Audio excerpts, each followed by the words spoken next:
नमस्कार। इस नए पॉडकास्ट के नए संस्करण में हम मुलाकात करने जा रहे हैं एक ऐसी शख्सियत से जो विदुषी तो हैं ही, शिक्षाविद भी हैं, लेकिन अब हाथ आजमाने निकल गई हैं किताब के जरिए। और किताब भी ऐसी वैसी नहीं, उन्होंने जो पहली किताब लिखी है वो एलिफेंट मेमोरी वाले शख्सियत नितिन गडकरी पे। हम बात करने जा रहे हैं डॉक्टर शशि पांडे शर्मा जी से। नमस्कार, स्वागत है आपका। Thank you sir. ऐसा क्या दिखा मैम कि आपने चुना भी पहली किताब के लिए ऐसी शख्सियत जो अपने आप में हर दिन कम से कम 1000 पन्ने तो छप रहे हैं? हाँ तो क्या है सर, मेरी जो फैमिली है, सबसे पहले तो हर चीज़ शुरुआत एक बच्चे की अपनी फैमिली से ही होती है। मेरी फैमिली में लोग इतने फ़ैन हैं नितिन गडकरी सर के। और सबसे पहले मैं अगर अपने फादर की बात लूँ तो उनके सिर्फ़ और सिर्फ एक ही शब्द रहते हैं कि नितिन गडकरी जी एक ऐसी पर्सनालिटी हैं जिनको हर कोई पसंद करता है। और मेरे फादर का नेटवर्क भी बहुत अच्छा है, बहुत बड़ा है, और ब्राह्मण समाज से भी जुड़े हुए हैं। इवन हमारी फैमिली जो है वो, अगर मैं आपको बताऊं तो पूरे भारत में हर जगह है। अच्छा। JNK से लेकर आप केरला तक मेरी पूरी फैमिली कहीं ना कहीं क्षेत्र में रह रही है। तो जब हर जगह से लोग बात करते हैं तो देखिए, पॉलिटिक्स की हर फैमिली में कहीं ना कहीं बात आ जाती है। अगर कोई फाइनेंशियल जैसे बजट आता है, कुछ ऊपर नीचे जा रहा है, तो उस टाइम पर जब डिस्कशन होता है तो भी किसी ना किसी मिनिस्टर का नाम आता है। कोई प्रॉब्लम्स ऐसे इकोनॉमिकल कुछ नए चैलेंजेस हुए या सिस्टम कुछ इधर उधर गड़बड़ हो रहा है तो हमेशा सब लोग डिस्कस करते ही हैं ना। बट मेरी फैमिली में अगर अच्छी बात किसी के लिए कोई बोली जाती है तो वो नितिन गडकरी जी की बोली जाती है। और अगर हम एजुकेशन के बैकग्राउंड की बात करें, क्योंकि मैं 17 साल से एजुकेशन सेक्टर में ही हूँ, और अगर एजुकेशन सेक्टर में भी पॉलिटिक्स की बात अगर कहीं होती है तो हर प्रिंसिपल, हर टीचर, हर बच्चा अगर किसी से इंस्पायर है तो वो है नितिन गडकरी जी। जैसा कि मैंने कहा कि इतनी ज़्यादा छप रहे हैं, इतनी ज़्यादा बोल रहे हैं, जो सबसे ज़्यादा याददाश्त वाले व्यक्ति हैं जी, उनको कैसे जस्टिफाई किया जा सकता है एक बुक में? क्या लगा आपको जब आप बुक लिखने की तैयारी में गई जी। तो कौन सी वजह रही जिसकी वजह से आप किताब लिखने आई, और ये मुश्किलात कितने आए नितिन गडकरी जैसे शख्सियत पे किसी किताब को लिखने की? सर देखिए, ये तो बहुत टफ़ है। मतलब किसी के बारे में आपको 65 पेजेस में लिख देना तो it's very much difficult. But अगर हम आजकल की जनरेशन की बात करें, क्योंकि ये बुक जो है वो डेडिकेट है हमारे यूथ के लिए ही, क्योंकि हमारा यूथ ही हमारा फ्यूचर है। इंडिया का फ्यूचर है यूथ, और यूथ इंस्पायर करता है नितिन गडकरी जी को। और अगर यूथ को बताना है, क्योंकि आजकल सबका फोकस स्पैम सर बहुत शॉर्ट है। देखिए, 20 सेकंड की कोई रील चल रही है तो वही देखते हैं हर कोई, चाहे आप हो, मैं हो। कोई 1 घंटे की वार्तालाप कोई नहीं सुनने वाला है। तो मुझे लगा कि अब ये वार्तालाप ही है।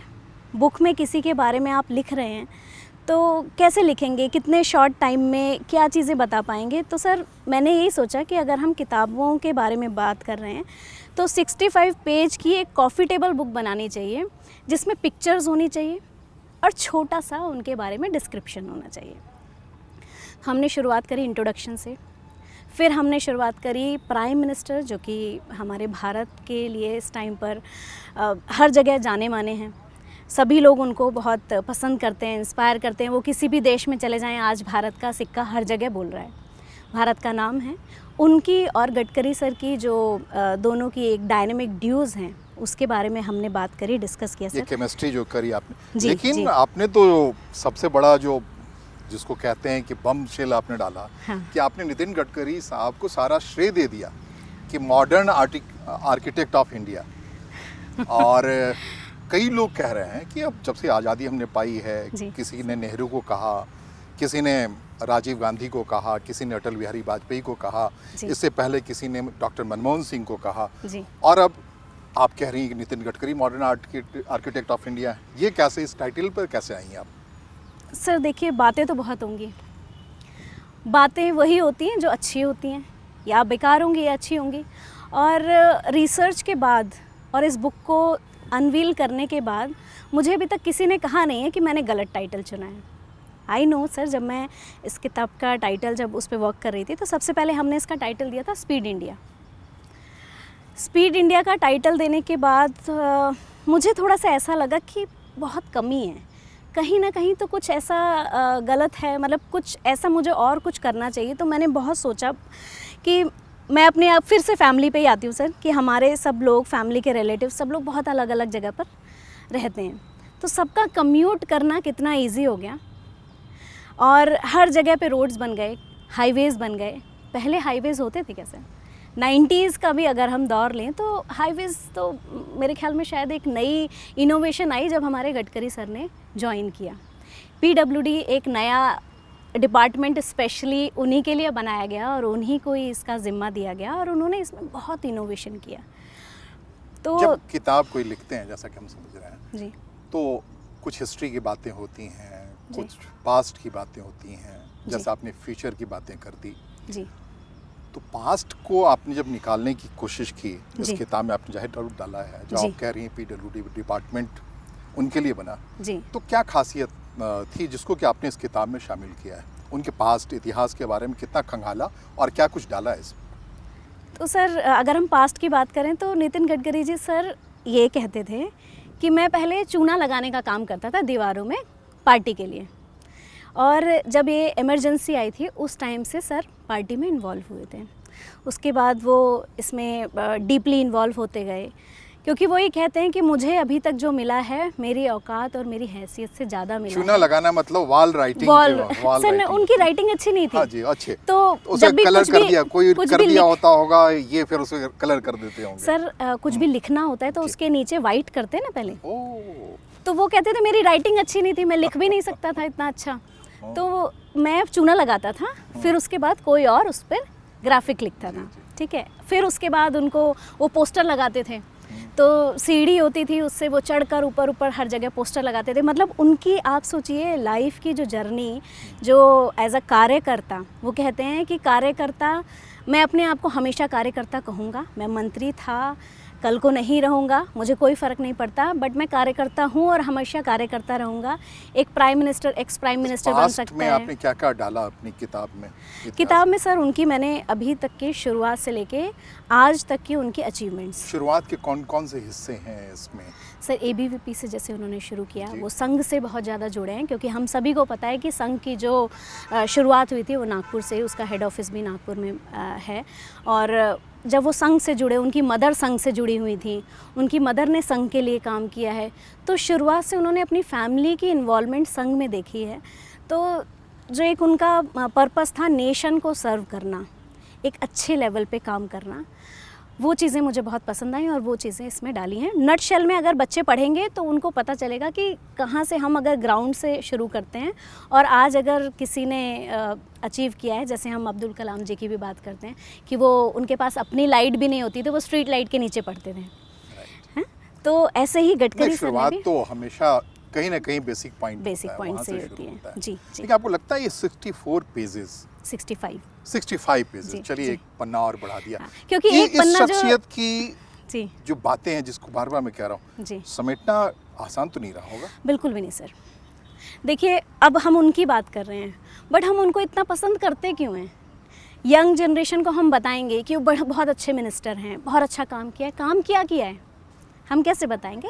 तो इसमें जितनी भी परियोजनाएं उन्होंने वो लेके आए, जैसे हम भारतमाला की बात करें, हम पर्वतमाला की बात करें, हम सागर सेतु की बात करें, सागरमाला की बात करें, सेतु भारतम की बात करें, हम मिराई एक पानी से चलने वाली कार है, हाइड्रोजन कार है, उसकी बात करें, हम एथेनॉल की बात करें, मेथेनॉल की बात करें, वाटर कंजर्वेशन की बात करें, हम इस पे पावर सेविंग पर बात करें, किसान की बात करें, हम वेस्ट ऑफ मैनेजमेंट की बात करें, जितना भी वेस्ट अब पूरे भारत में फैलता जा रहा है उसका कहीं ना कहीं यूटिलाइज़ करना, वाटर को सेव करके रखना, वो सब कैसे हो सकता था, इन सब चीज़ों की बात करिए और बच्चे को दिखेगा कि मेरा फ्यूचर कहाँ है।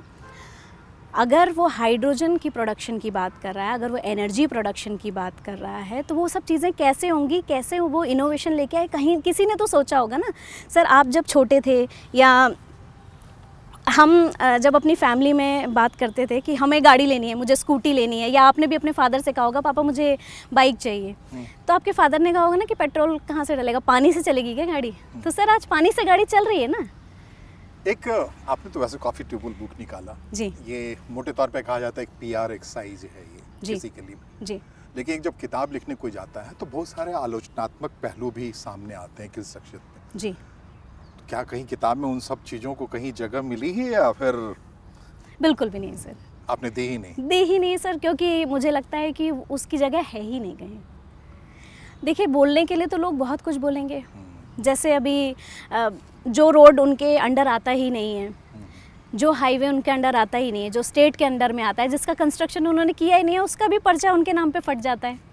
वो तो आपने सुना होगा ना सर। बिल्कुल। फिर जब उसके लिए सर जब बात करते हैं तो वो बताते हैं कि ये जब उन्होंने काम किया ही नहीं है, वो जिस काम को करते हैं, जैसे रोड सेफ्टी पर अभी बहुत सारी अभी चीज़ें। थोड़े दिन अभी बातचीत शुरुआत से पर कुछ द्वारका एक्सप्रेसवे पे कोई घटनाएं हुई, Right, कोई right. पे हुआ, ये सारी घटनाएं तो हुई हैं ना? सर, जो UR2 पे जो एक इंसिडेंस हुआ है, जो लोगों ने कहा कि बस वो खाली टेक ऑफ करने वाला ही था, है ना, तो उसके पीछे भी एक पर्पस था कि सर ने खुद भी बताया है और इसका रिसर्च भी हुआ, इस पे वर्क भी हुआ कि जो वो रोड बना हुआ था उसके पास जो है वहाँ पर कुआं था, और कुएं में जो फिलिंग हुई थी वो प्रॉपर फिलिंग नहीं हुई थी। Proper filling in the sense कि उन्होंने सिर्फ मिट्टी से फिलिंग कर दी थी, बट जब भी किसी कुएं को, किसी वेल को फिल करना होता है तो पत्थर की ज़रूरत होती है और कंक्रीट की ज़रूरत होती है, तो वो चीज़ नहीं हुई जिससे बबलिंग हुआ और वो एरिया जो है वो थोड़ा सा उठ गया था, but he is working on that.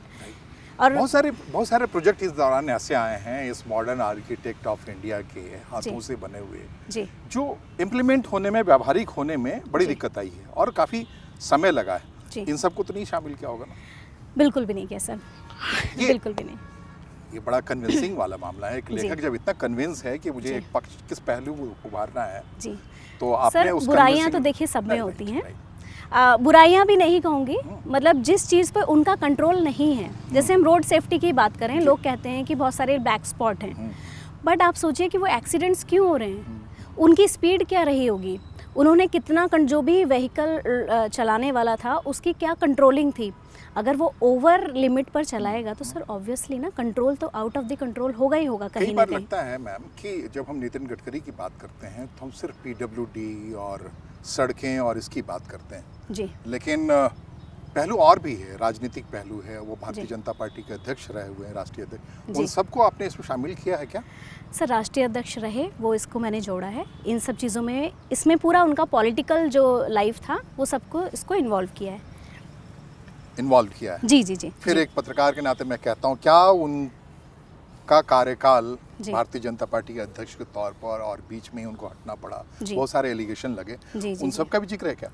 नहीं, उसका जिक्र बिल्कुल भी नहीं है सर, बट मुझे सबसे बड़ी बात ये अच्छी लगती है कि गडकरी सर कहते हैं कि वो पॉलिटिक्स में रहे ना रहे उनको कोई फ़र्क नहीं पड़ता, उनको कोई वोट दे ना दे उन्हें कोई फ़र्क नहीं पड़ता, वो अपना सिर्फ काम करते हैं। और सबसे बड़ी जो अच्छी लाइन जो मुझे लगती है वो ये कहते हैं, मैं तो चला जिधर चले रास्ता, जाने में मंजिल मगर कारवां मुझे बनता क्या गया। पता, नहीं सर, मुझे क्या पता मेरी मंजिल कहाँ, मैं तो चला जिधर चले रास्ता। अब हम जिधर रास्ता चल रहे हैं सर हम उधर ही चल रहे हैं, बट मुझे क्या पता मेरी मंजिल कहाँ। जैसे मैंने किताब लिखा, मैंने कभी किताब लिखने का सच में नहीं सोचा था सर। एक बुक आई थी अजय टू योगी आदित्यनाथ जो शांतनु गुप्ता ने लिखी थी, I got the opportunity to promote and to launch that book. तो हमने योगी आदित्यनाथ जी के 51st बर्थडे पर 5100 स्कूल में 51,000 बच्चों के साथ हमने उस किताब का लॉन्च किया 51 डिस्ट्रिक्ट में उत्तर प्रदेश की। तो वो मुझे अपॉर्चुनिटी मिला। सेकेंडली फिर 101 reason why I will vote for Modi, वो भी शांतनु गुप्ता ने ही लिखा था, जिसका मुझे अपॉर्चुनिटी मिला उसको हर जगह लॉन्च करने का। तो मैंने पूरे भारत में सेम डे पर 101 यूनिवर्सिटी में उस किताब को लॉन्च किया। तो मैंने कभी नहीं सोचा था कि मैं खुद भी एक बुक लिखूँगी, बट मेरे फादर ने मुझे इसके लिए प्रेरित किया और उनके कहने पर, और जब मैंने बहुत रिसर्च किया सर। कितना समय दिया आपने नितिन गडकरी के लोगों के बीच में, उस पर काम करने वाले लोगों के बीच में? खुद नितिन गडकरी से आपकी क्या मुलाकात हुई उनसे, आप तो कितना समय लगाया आपने इस बुक? सर, किसी से भी मिलने के लिए देखिए, अगर मैं बात करूं तो किसी को समझना, मैं आपको कुछ पल में समझ सकती हूं या मुझे आपको समझने में पूरा जीवन भी लग सकता है। मैं जब सर से पहली बार मिली थी ना सर, तो मुझे ऐसा लगा ही नहीं था कि मैं उनसे पहली बार मिल रही हूँ। मैंने जब उनसे बात किया तो sir he is like very simple man, मतलब आपको कभी दिखेगा ही नहीं कि वो कोई मिनिस्टर रहे हैं, दो he is a longest serving minister in politics. और कभी सर आपको उनसे मिलकर ऐसा फील ही नहीं होगा कि he is not the part of your life. ऐसा लगेगा ये मैं इनको बहुत टाइम से जानती हूँ, ये मुझे बहुत अच्छे टाइम से जानते हैं और इतने अच्छे से बात करते हैं, greet meet everything and welcoming. Sir ये सब चीज़ें मुझे इसलिए इतनी पसंद हैं क्योंकि हमारे घरों में, हमारी फैमिली में भी यही कहा जाता है।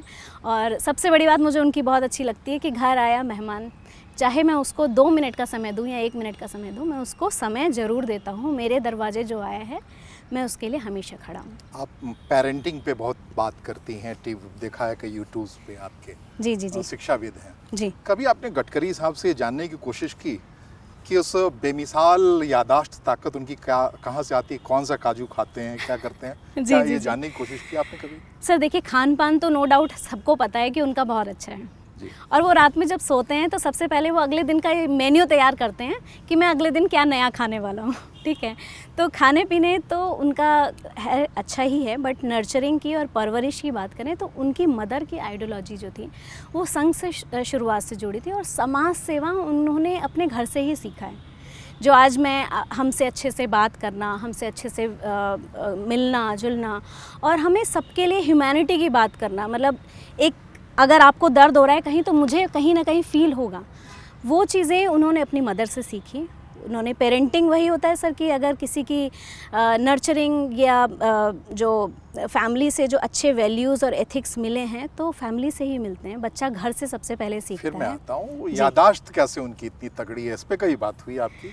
ऐसा तो सर मेरा कभी ऐसा हो डिस्कशन नहीं हुआ, बट हाँ उनका ये कहना है कि मैं हर किसी को याद ज़रूर रखता हूँ, चाहे मैंने उसके लिए कुछ किया हो, चाहे उसने मेरे लिए कभी किया हो या मुझसे गलती से कभी उसके लिए कभी कुछ हुआ हो, तो मैं याद ज़रूर रखता हूँ हर किसी को। जी। बड़ी अच्छी बात। और कौन कौन से पहलू हैं जो आप बताना चाहेंगे पाठकों को कि इस किताब में अगर वो नहीं इसे पढ़ पा रहे हैं जी। तो उन पहलुओं से अनजान रह जाएंगे वो? सर एक ना बहुत टची पॉइंट है इसमें। आपने देखा होगा कि जब आप छोटे थे तो वो रिक्शा वाले भैया रिक्शा चला रहे होते थे, जो कि 3 पहिए का रिक्शा होता था और वो उसको खींच रहे होते थे। जब ऊंचाई आती थी तो उसको बड़ा प्रेशर लगा के बेचारा खींचता था, तो हमें आपको कहीं ना कहीं दर्द होता था, हम उतर जाते थे, लो भैया हम उतर जाते हैं, आप चढ़ा लो पहले फिर हम। तो सेम इंसिडेंस इनके साथ भी, गडकरी सर के साथ भी होता था। जब वो अपने मामा के घर अपनी मदर के साथ, अपनी सिस्टर के साथ जाते थे, तो जब वो रिक्शे वाला ऐसे खींच रहा होता तो उनको सच में दुख होता था। और वो बात सर उनको उस टाइम से लेके आज तक भी याद थी। जब वो मिनिस्टर बने, जब वो सिस्टम में आए, तो उन्होंने सबसे पहले इसी को हटाया कि 1 लाख इंसान 1 लाख इंसान को खींचने का जो काम कर रहा था वो बंद होना चाहिए। और इसीलिए उन्होंने ईवी रिक्शा को लेके आए। वो मार्केट में बहुत सारे रिसर्च किए और बहुत सारे उन्होंने परमिशंस लिए, क्योंकि ये भी इतना इजी नहीं था। ये भी एक इतना बड़ा टास्क था उनके लिए कि किसी भी चीज़ को मार्केट में नया लेके आना। और आज देखिए ना सर, जो रिक्शा चला रहे हैं आज उनकी इनकम कितनी बढ़ गई है। उनके लिए इसको काम करना, इस पर इसको चलाना श्रेय तो बहुत- जाता है कि रिक्शा पुलर को ये जिंदगी उन्होंने जी। मेहनत को थोड़ा कम किया। हाँ। और मिसमैनेजिंग चेंज आने वाले दिनों में और देखने को मिलेगा, जहाँ कहीं भी रिक्शा पुलर हैं राइट, वो हटने वाले हैं हटने और वाले हैं। ई व्हीकल के जरिए आने वाले हैं। जी जी जी जी। एक गडकरी साहब की और खासियत क्या, उसको मेंशन किया आपने कि ऐसा rare of the rare politician है जो अपनी बात की शुरुआत अपनी आलोचना से करता है। ये क्या, कौन सा फन सर है, देखिए, क्या हुनर है? नहीं वो देखिए, मैं अपनी गलती अगर स्वीकार कर लूँ, आप मेरे बारे में कुछ कह रहे हैं, मैं तो अगर मेरे अंदर कुछ एरोगेंस होगा या मैं थोड़ी सी ईगोस्टिक होंगी तो मैं कहूँगी मैंने किया ही नहीं। बट जहाँ पर उनको लगता है कि ये गलती हुई है तो वो सबसे पहले कहते हैं कि मैं आपकी बात को मानता हूँ और मैं इस चीज़ को पूरी कोशिश करूँगा कि मैं अपनी गलती को कैसे सुधार सकूँ और जल्दी से जल्दी मैं इस चीज़ पर काम करना चाहूँगा। तो वो करते हैं सर, वो उनका टैलेंट है और वो सच में उस चीज़ को करते हैं। जो मिस्टेक हुई है उसको वो इम्प्रूव हर हार में करते हैं। वो सबने देखा ही है, आपने भी कहीं ना कहीं रिसर्च में देखा होगा। जी। मैंने जो देखा आपकी किताब में कि आपने एक लकीर ऐसी बड़ी खींच दी, मॉडर्न आर्किटेक्ट ऑफ इंडिया बता के उन्हें, कि बहुत सारे लोगों को लगेगा कि ये एक कोई और मैसेज देना चाह रही हैं आप इस किताब से, जब आप कह रही हैं कि जैसे शुरू में ही कहा कि बहुत जी, सारे जी। आर्किटेक्ट कहलाते हैं। जी अब कोई मंत्री के अंदर काम करता हो, जैसे कहते थे कि नेहरू के साथ काम करते हुए सरदार वल्लभ भाई पटेल आर्किटेक्ट। जी जी जी। तो मोदी जी के जैसे क्लेवर में रहते हुए क्या नितिन गडकरी उतने बड़े आर्किटेक्ट होते हुए दिख रहे हैं आपको? सर इस बात पे तो मैं कुछ भी कहना नहीं चाहूँगी, क्योंकि मुझे किसी के बारे में कुछ भी कहना ठीक नहीं लगता है। बट मुझे ये पता है कि मैंने नितिन गडकरी जी के ऊपर किताब लिखी है, तो वो सच में मैंने लोगों से रिसर्च करके, क्योंकि मैं खुद भी इतने लोगों के साथ, मेरा नेटवर्क इतना बड़ा है, एजुकेशन सेक्टर में है, और पॉलिटिकल तो मैं सर बहुत सारी चीज़ों पे नहीं जाती हूँ, क्योंकि मेरा ये मानना है कि जो आपको वोट दे रही है जनता, वो यही हमारे आसपास है। जो सत्ता में बैठा है, जो गद्दी पर बैठा हुआ है सर, वो तो वहाँ बैठा है, उसको तो सिर्फ वोट बैंक से, बट जो वोट दे रहा है वो तो हमारे आसपास है ना सर। मेरे आसपास के लोग, कोई अगर मुझे एक बार गलत कह दे तो मैं इस टॉपिक को ज़रूर चेंज कर दूँगी। कुछ ना कुछ ऊपर नीचे रहा है सर, बट देखिए जब बरसात हुई है तभी ये गड्ढों की जो प्रॉब्लम आई है, बट आप अच्छे अच्छे गाँव में जाइए सर, आप मेरठ के ऐसे ऐसे गाँव में जाइए, आप केरला के ऐसे, अभी मेरे एक फ्रेंड हैं वो मुन्नार गए सर, आधी रात में उनका गाड़ी वहाँ पर बैटरी ख़राब हो गया, गाड़ी वहीं रह गई सर। अब उनको कोई भी कन्विंस नहीं मिला, तो उन्होंने गाड़ी को थोड़ा सा धक्का लगाया, उनकी गाड़ी चली, बट सर रोड इतनी स्मूथ थी कि उनको गाड़ी स्टार्ट करने की ज़रूरत नहीं पड़ी, वो आराम से अपनी डेस्टिनेशन, मतलब मैं सर नोएडा में बैठी हूँ बट मुझे मुन्नार की बात पता चल रही है, ठीक है, मैं नोएडा में बैठी हूँ बट मुझे विशाखापट्टनम की बात पता चल रही है, मैं नोएडा में बैठी हूँ बट मुझे उत्तर प्रदेश के हर एक गाँव की बात पता चल रही है, मुझे महाराष्ट्र के, देखिए महाराष्ट्र में थोड़ी बहुत प्रॉब्लम्स हैं, क्योंकि वहाँ पर समुद्र का पानी आता है, जहाँ समुद्र का पानी आता है, समुद्र का पानी हम सबको पता है कि कितना खारा होता है, तो उसके लिए भी कुछ ना कुछ काम चल रहा है, नई टेक्नोलॉजी आ रही है, और सर हमेशा टेक्नोलॉजी को एक्सेप्ट करते हैं। जिक्र किया बार बार गडकरी साहब कहते हैं कि मीठा पानी तो देने वाले हैं वो मुंबई के लोगों को, तो सर वाटर कंजर्वेशन पे कितना काम कर रहे हैं, जितना ख़राब पानी है उसको भी कितना रिफ़ाइन कर रहे हैं, और वाटर जो देखिए नमामि गंगे जब आया था वो भी उन्होंने ही शुरुआत किया था इस प्रोजेक्ट को, उस पर भी कितना काम कर रहे हैं, तो शायद मीठे पानी वाली पे भी कुछ ना कुछ तो वो काम कर ही रहे हैं, क्योंकि इतनी बड़ी बड़ी एजेंसीज़, कंट्रीज़ के साथ वो मिलते हैं और वो खुद भी इतना ट्रैवल करते हैं। जब पिछली सरकार में वो जल परिवहन भी था उनके पास, जी जी, उन्होंने कहा था फेरी चला दूंगा मैं फरक्का से लेके बनारस तक, अब तक शायद चला नहीं हो। उस पर भी सर काम चल रहा है, क्योंकि गांव-गांव में जो रोक लगाने वाले हैं ना सर, कुछ लोग होते हैं जो अपॉर्चुनिटी को, गांव कहाँ आ गया नहीं सर, बट पानी का गांव नहीं है सर, बट किनारे पर देखिए, अगर आप उत्तराखंड की बात करें वहाँ पर उनको रोड बनाना है, बट झरना जा रहा है, पानी आ रहा है, बीच में गांव है, वहाँ पर वो कैसे टनल बनाएंगे, जब तक गांव इस चीज़ को एक्सेप्ट नहीं करेगा, वो माइग्रेट नहीं करेगा, या वो थोड़ी सी जगह उनको दे दे, तो किसी भी चीज़ के लिए उनको कितनी परमिशंस लेनी है सर, वो हमें और आपको बिल्कुल भी नहीं पता है। ये तो सवाल पत्रकार होने के नाते था कि हमारे जेहन में सबसे पहले आलोचनात्मक पहलू आता है, और उसके आधार पर मैं जवाब चाहता हूँ। ये सवाल आपसे नहीं, गडकरी साहब से लेना चाहिए बिल्कुल। लेकिन ये बताइए कि इस 64 पन्ने की कॉफ़ी टेबल बुक को जी इतना मास, आप कह रहे हैं मुन्नार, केरल, आपका जिक्र आ रहा है, इतना पूरे भारत को समावेश कर रही हैं, उन सब जगहों पे किताब पहुंचे, इसके लिए कोई योजना, कोई? अभी सर हमने AICT में बात किया है, UGC में बात किया है, हमारी कोशिश है कि हम हर यूनिवर्सिटी, हर कॉलेज में इस किताब को, हर लाइब्रेरी में पहुंचाएं, सबसे पहला ये। दूसरा, ये किताब सर सेल के लिए बिल्कुल भी नहीं है, this is free of cost. जो भी पढ़ना चाहता है, जो भी देखना चाहता है, एक मेल ID नीचे दिया हुआ है, everyone can message me and that book will be delivered to that place। क्या हम इस मेल ID का इस पॉडकास्ट में इस्तेमाल कर सकते हैं? हाँ बिल्कुल कर सकते हैं सर, बिल्कुल। बहुत बहुत शुक्रिया डॉक्टर शशि, आप यूं ही और शख्सियतों को अपने लेखन में शामिल करें, आपकी बरकत होती रहे, तरक्की होती रहे, और चाहूँगा कि चीज़ें इस ढंग से आनी चाहिए और हर कोई आपकी किताब को पढ़ के उसे भी लगे कि मैं भी लिख सकती हूँ, मैं भी लिख सकता हूँ। जी जी बिल्कुल। बहुत बहुत धन्यवाद। Thank you sir. आभार आपका। Thank you sir. तो ये थी डॉक्टर शशि पांडे शर्मा, जिन्होंने किताब लिख डाली है Nitin Gadkari, architect of India. ये अपने आप में बड़ी बात है कि अपने समय में कोई व्यक्ति किसी को आर्किटेक्ट बता दे रहा है, और हर कोई हर समय में हर लेखक ने बताया है। अब आगे क्या होता है वो जाने, लेकिन मेरी कोशिश थी कि पॉडकास्ट के जरिए आप तक उनकी बातों को लाऊं। कैसा लगा ये ज़रूर बताइएगा। धन्यवाद, आभार।